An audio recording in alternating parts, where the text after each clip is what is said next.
Halo semuanya, pada video kali ini saya akan memperlihatkan proses pembuatan media pembelajaran boneka tangan. Boneka ini dibuat sebagai media yang menarik untuk membantu kegiatan bercerita. Pembelajaran menjadi lebih menyenangkan bagi anak, mulai dari menyiapkan bahan, membuat pola, hingga merangkai setiap bagian. Saya juga memperagakan boneka tangan ini dengan mendongeng.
zaman dahulu, di sebuah hutan yang hijau dan asri, hiduplah berbagai macam hewan.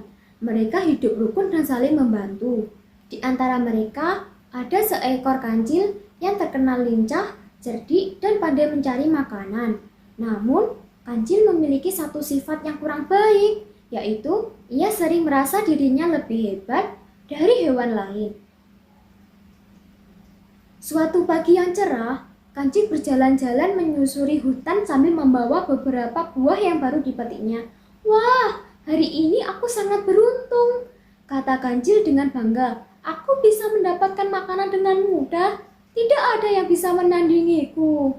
Di perjalanan, kancil bertemu dengan kura-kura yang sedang mengumpulkan daun-daun segar untuk persediaan makanan. "Selamat pagi, kura-kura," sapa kancil. "Selamat pagi juga, kancil. Apa yang kamu sedang lakukan?" "Aku sedang mengumpulkan daun. Memang sedikit demi sedikit, tetapi jika dilakukan dengan sabar, nanti hasilnya akan banyak," jawab kura-kura. Kancil tertawa kecil. "Hahaha, kalau caramu seperti itu, pasti membutuhkan waktu yang lama. Lihat aku, dalam waktu singkat, aku sudah mendapatkan banyak makanan." Setiap hewan memiliki caranya masing-masing. Yang penting, kita tetap sabar dan bersungguh-sungguh. Setelah berpamitan, kancil melanjutkan perjalanannya. Karena terlalu asik berjalan sambil memamerkan buah yang dibawanya, ia tidak memperhatikan jalannya di depannya. Aduh! Kaki kancil tersangkut di semak berduri. Ia berusaha keluar, tetapi semakin bergerak, duri-duri itu justru semakin melilit kakinya. "Tolong! Tolong! Ada yang bisa membantuku?" teriak kancil. Tak lama kemudian, kura-kura yang masih berada sekitar tempat itu mendengar suara kancil. "Kancil, apa yang terjadi?" tanya kura-kura. "Aku terjebak di semak berduri. Tolong keluarkan aku. Kakiku sakit sekali." Kura-kura mendekat dengan tenang. Ia tidak panik. Ia memperhatikan semak-semak dengan saksama. "Kancil, jangan bergerak terlalu banyak. Kalau kamu terus meronta, durinya akan semakin melukai kakimu." "Baiklah, aku akan diam. Tolong bantu aku," kata kancil. Dengan sabar, kura-kura menyingkirkan ranting kecil yang menghalangi jalan. Ia kemudian menunjukkan jalan yang lebih aman agar kancil bisa keluar perlahan. "Coba angkat kakimu sedikit. Sekarang melangkah ke kanan, pelan-pelan saja," kata kura-kura. Kancil mengikuti semua petunjuk kura-kura. Sedikit demi sedikit, akhirnya ia bisa keluar dari semak-semak berduri. "Alhamdulillah, aku akhirnya bebas juga," ucap kancil dengan lega. "Terima kasih banyak, kura-kura. Kalau bukan karena bantuanmu, mungkin aku masih terjebak di sana." Kura-kura tersenyum. "Sama-sama, kancil. Teman yang baik harus saling membantu saat ada yang mengalami kesulitan." Kancil menunjukkan kepalanya karena merasa malu. "Maafkan aku, kura-kura. Selama ini aku sering meremehkanmu karena berjalan lambat. Padahal hari ini kamu telah menolongku dengan penuh kesabaran. Ternyata setiap makhluk memiliki kelebihan yang berbeda." Kura-kura mengangguk sambil tersenyum. "Benar sekali, kancil. Tidak ada yang paling hebat. Kita semua saling membutuhkan. Jika kita saling menghargai dan saling membantu, hidup akan terasa lebih indah." Sejak itu, kancil berubah menjadi hewan lebih rendah hati. Ia tidak lagi menyombongkan diri dan selalu menghargai teman-temannya. Dan kura-kura pun menjadi sahabat yang akrab. Mereka sering mencari makanan bersama dan saling membantu ketika menghadapi kesulitan. Berkat sikap mereka, suasana hutan menjadi semakin damai, rukun, dan penuh kebahagiaan. Setiap orang memiliki kelebihan dan kekurangan.